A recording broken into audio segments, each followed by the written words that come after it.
Hi, I'm Thea. I decided to do a makeup tutorial video because I've seen a lot of trans resource lists for trans women that talk about makeup, and most of the makeup tutorials they point to are kind of not the most helpful thing in the world.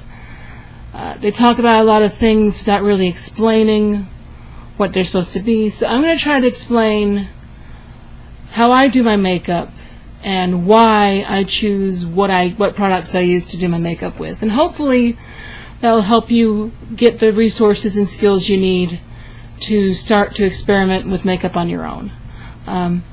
I've been living full-time as a woman for about a little over 2 years now, and I've never been misgendered once, and I attribute that entirely to my skill with makeup, which you will note if you watch this video is not very good. Which means, like, don't be intimidated by all this stuff like eyeshadow, eyeliner, lipstick, foundation. It all seems very intimidating, but when you break it down, it's actually fairly simple, and you know, it's doable, it's learnable, and you'd be surprised at how quickly you will learn. So first of all, I'm going to take off my glasses. Now I'm going to start out by telling you that because I wear glasses, I kind of avoided eye makeup for a while, but I started doing it again recently, getting into eyeshadow and eyeliner, and while it's difficult, I can tell you that it's entirely doable. You just have to practice, practice, practice, and don't get intimidated by all those makeup YouTubers who do like perfect wingtip eyeliner every time. They started out not being able to do anything with that eyeliner. So don't worry, just practice, practice, practice, and do what I do. Practice at the end of the day when you're already close to going to bed, so that, you know, if you do a bad job, you're the only person who knows about it. That's how I got the confidence to experiment more and more with some of the more complicated aspects of makeup. So I'm going to start off by showing you the primer I use, which is this Maybelline Master Prime. It's got a green tint to it that I use because, as you can see, I have a very red face, and green is good for blocking out redness. Now, if you have trouble with beard shadow, what you should be using is an orange tinted product. Possibly a primer if you can find one that's orange tinted. Maybe some kind of orange concealer. Or even you can just use some orange eyeshadow if, you know, that's the only thing you can find. Just something to put on to help cancel out those bluish gray tones, which is really what you want. So what I do with my primer, which is to explain what primer is basically what you put on before you put on your makeup. It's usually very sheer. There's not much tint to it. You can use a BB cream for it if you want. That way you'll have some moisturization as well. But what it does is you put it on and it helps your makeup stay on longer. Doesn't sound like it would actually work, but trust me, it does a little. So what I do is I put it straight on my fingers and I just rub it in like this with my fingers all over my face. You know, no brushes necessary. If you want to use brushes for this, you can. You can use like a kabuki brush, like if you have some kind of issue with your fingers or whatever, but you know, why spend money when you have the brushes that God gave you? That's what I say. So I'm just going to do this real quick on the other side too. Now you're going to want to avoid your eyes. I used to not do that. I used to just put it all over my face, including my eyes. But you shouldn't do that because, well, you can put it under your eyes a little bit. That's fine. Just don't put it on the eyelids because the FCC grades products that can be used near your eyes differently than they do other products. So I don't know what ingredients can be hazardous to your eyes, but there are some ingredients that can cause blindness. So, you know, if you've ever seen those makeup tutorials that are like, oh, match your eyebrow color to your hair color by using lipstick. Don't do that. You could go blind. Now, don't be afraid of that. You know, eye products are going to be fine, but, you know, it's something to be aware of. Now, while I let that set for a few minutes, I want to explain some stuff about foundation. There are different kinds of foundation you can get. This is, forgive this gross container. It's the nature of things. This is Revlon Color Stay 2-in-1 foundation and concealer. I'm showing it because it's a creme foundation, which means it's not quite as liquidy as liquid foundation, but it has more substance than powder foundation like this L'Oreal, Infallible Pro Matte. Generally speaking, if you have stubble, what you want to do is stay away from powders, because powder doesn't provide the coverage you need to cover up the appearance of stubble. Like if stubble's not as big an issue for you, like me, I've had enough laser done that I really don't have much stubble or beard shadow left, so I use this because it has a nicer feel on my skin. But if you do have an issue with stubble, I would use creme or liquid foundation. So what you do is you take out a sponge. Mine is included with the thing because, like I said, I'm cheap and also I'm kind of filthy. Now, what you should be noticing right here is that I don't really know much about what I'm doing, but, you know, hopefully it all comes together at the end and you can see you don't need to be some expert at makeup to be able to do something that you feel comfortable walking around with. So, get some product on the sponge and you put it on your face and you rub it out like this.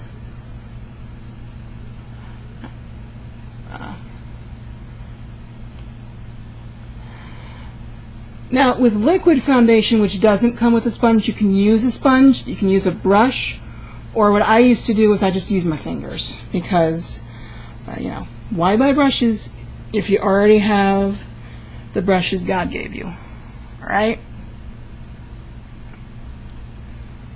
So get the cheeks, and what you're going to want to do is you're going to want to get the neck. Some makeup tutorials say, oh, you know, don't worry about the neck, just match your face with your neck color. That's actually not very good advice even for cis women, because you want your makeup to match the way you look. Like you want your décolletage, so to speak, your chest and your neck to look similar. And it's a lot easier to do that if you just match your face makeup with your neck. But if you have beard shadow, this also helps to limit the appearance of it because, as we all know, facial hair grows down here too.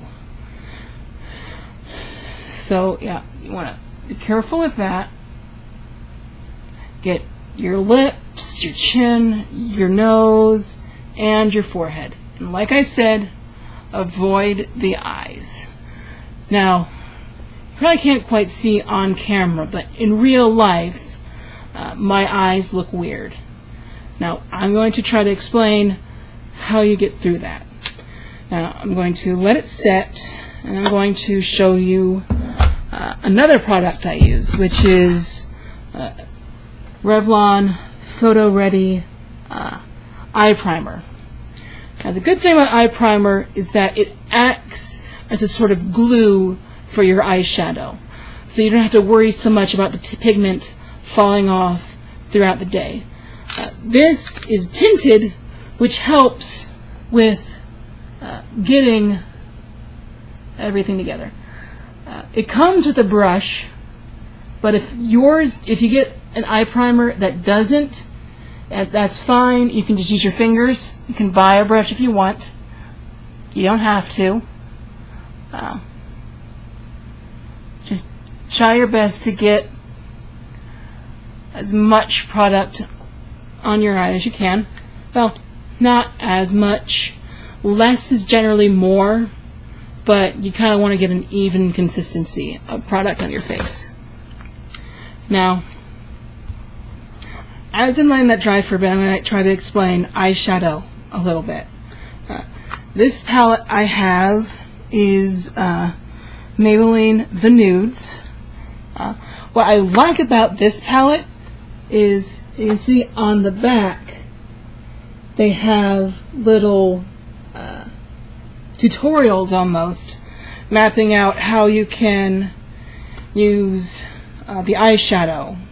Like for instance, these two right here, you can use on your lid and around your crease, and that's generally supposed to be how it's paired. Now, you can take a palette and you can put whatever eyeshadow you want, wherever you want. But when you're starting out and you don't really know how to pair eyeshadow or what looks good, it's a really good way to help beginners.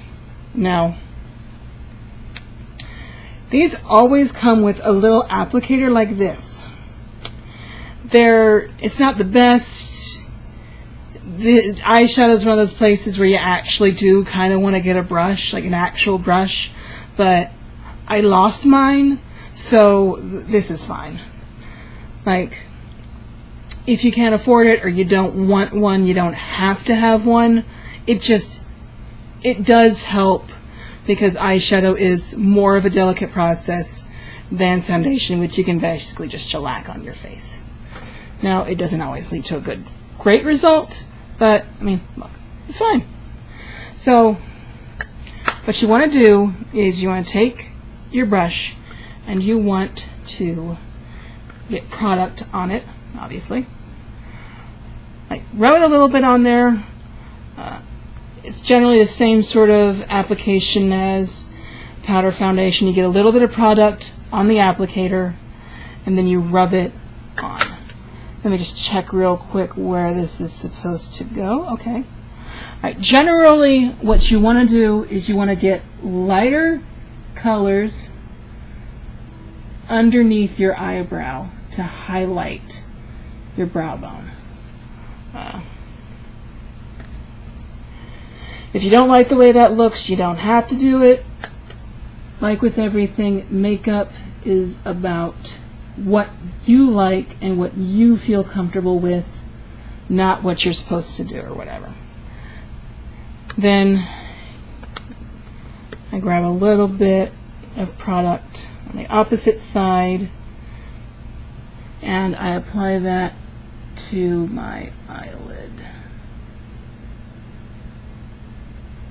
Now you're going to want to try to be careful,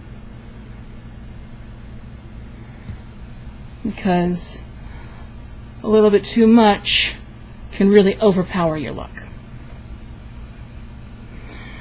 Now, I'm lucky. I wear eyeglasses, so when I fuck up, I just put my glasses on, and you can't really tell. If you don't wear glasses, and you can't wear glasses for whatever reason, you're going to need to be a little bit more careful, but ultimately, you know, people aren't going to stare that much. So you repeat the same process on the other eye. And remember, your eyes are sisters, not twins. I heard that in the comedy video, but it's actually still very true. What you want to do is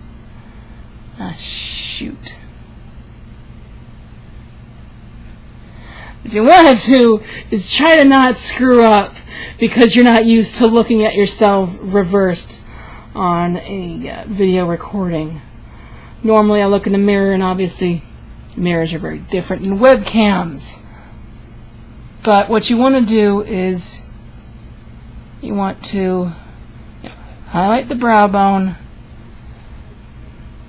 and then use a darker color for your lid crease.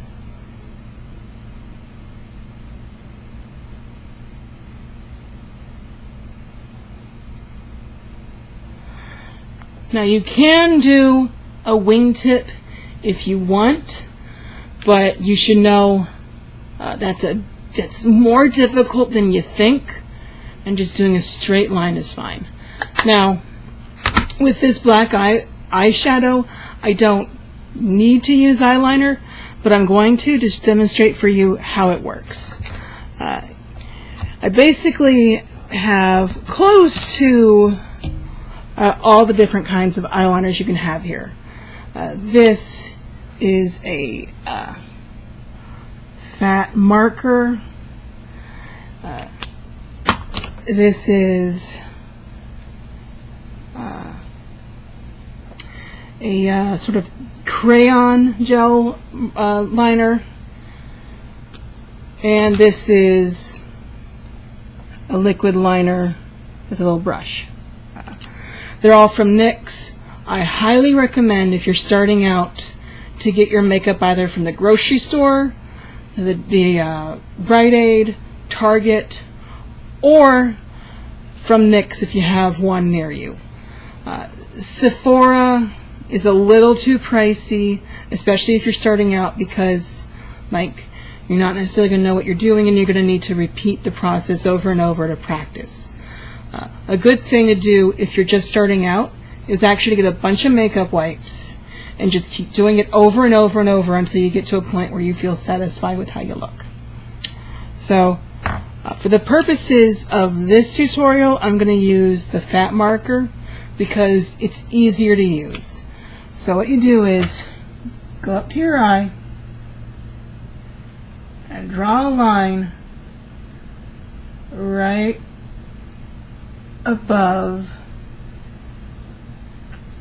your lash line. Oof. And you're going to want to do the same thing on the other side. Okay. Didn't do a great job there, but like I said, it's harder without a mirror. So don't judge me too much. And with eye makeup, generally less is more, because the more eye makeup you use, the more attention it's going to get. Because right now, as you can see, you can kind of tell that I'm wearing something. It doesn't look too bad from this distance. You get a little closer, it's a little bit more like, oh, what was she doing? Was she drunk when she did that? But, further away, it looks fine. So don't put so much pressure on yourself to get the perfect wingtip eyeliner, the cat eye line, or whatever. The first time you do it, you're not going to. Let's see, before I do lipstick, I should do a part that I forgot about, which is concealer. It's fine. It's not like I'm going to irrevocably ruin my look by doing it, going back later. What you're going to want to do is you're going to want to take some concealer. I have the 2-in-1 Creme concealer, but to demonstrate it for this, I'm going to use a Revlon Color Stay. I don't know if you can see that concealer. It has a little there we go, refocus, a little brush applicator, kind of like a lip brush, if you ever use those. What you're going to want to do is you're going to want to put some concealer under your eyes where you have issues with under eye circles. And you're going to want to do that for both sides. But also, you're going to want to do it over your lips and on your chin. And the reason you do that there, you can also do it on your neck if you want. The reason you do that there is to add more pigmentation to where your where you have your worst beard shadow, in order to help conceal it. So what you're going to do after you do that is blend it out with your finger or with a blending sponge. And blending means you're trying to excuse me, make the lines between where you apply the concealer less harsh than when it first appeared. Like, you know what blending is. You're trying to take the line of where you put the concealer and to blend it in with the line of your foundation. That's basically what it means. And I'm also going to put some on my nose to help highlight it a little bit, because my nose is looking a little flat, I notice. That's another thing you can do. You can just look at your face when you're near the end of what your makeup routine is, and you're like, oh, I need a little bit more of this or a little bit more of that. You can just go back and touch up a little bit. And you can do that throughout the day too, but I understand that most people don't want to do that. So, finally, lipstick. Now, for this, I like to use this Rimmel lipstick I got. Kate, it's in, shoot, I don't know what the color name is. It's just really red, and I like it because I like red. Generally with lipstick, it's kind of a crapshoot. Sometimes you get something that lasts for a long time. Sometimes you get something that won't even last before you have a drink of water. I like this because it has good staying power and it's easy to remove, but if you don't want to have to worry about reapplying after you eat or something, what you generally want to go with is a liquid lipstick. So, here we go.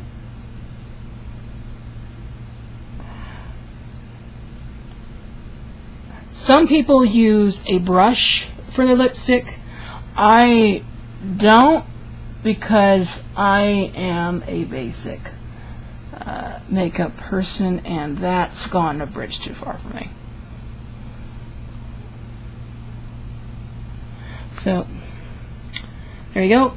Do this to get it even on both sides. And you can go in and expand it a little bit because, as trans women have kind of thin lips.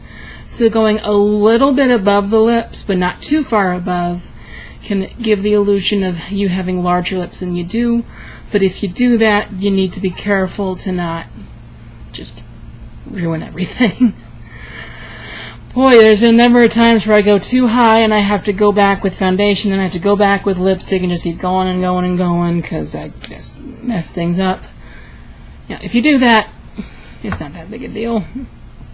Everyone messes this up sometimes. Now, for me, this is the end. And I would put on my lips, I would put on my necklace, and I would pull down my hair. And I would consider this, with my glasses, a finished look. Now, you might prefer a look with blush, or you might want to try contouring. I've tried contouring a little bit, but honestly, I personally don't like the way it looks even when it's done correctly. And since I can't do it correctly, I just kind of ignore it. If that's something you're interested in, once you start learning how to do makeup and you start getting the techniques down for applying foundation and concealer and all that, and as you can see, my eye makeup is mostly gone by thanks to my glasses, which is why I don't use mascara. But anyway, if you want to do that stuff, knowing how to select your concealer, your foundation, all that stuff makes it a lot easier. It's still difficult, but some of the more basic stuff like blending out concealer, applying foundation, all that stuff, that it's not as hard. Now, on the question of how do you select what color of foundation is right for you, I unfortunately do not have a very good explanation because I don't really do very well with that either. I'm very pale, but I'm not as pale as the palest pale makeup, and I'm too fair for the next up. Basically, what you should do is go online, look up, oh, I have blue undertones in my veins. Does that mean I'm cool? Does that mean I'm warm? What sort of foundation should I use for that? It seems intimidating, but it's not that bad. Once you do that, once you figure that out, finding out your foundation type, it's honestly a process of what's the word? It's a process of elimination. Like, find a brand you like, find a type of makeup that you think works well with covering up whatever your issues are, and once you do that, find a shade that looks approximately right. And if you think, oh no, there's this huge line on my neck that makes me look like a clown, well, buddy, friend, sister, that's what they make necklaces for. Just put on the necklace and boom, mine's gone. So this is my makeup tutorial. Hopefully it's been helpful for you. If not, I apologize. But yeah, if you have any questions, further questions, if you want to see something else tutorially, like voice tutorials or something, let me know, and I'll see if I can't do it. Okay, thanks. Goodbye.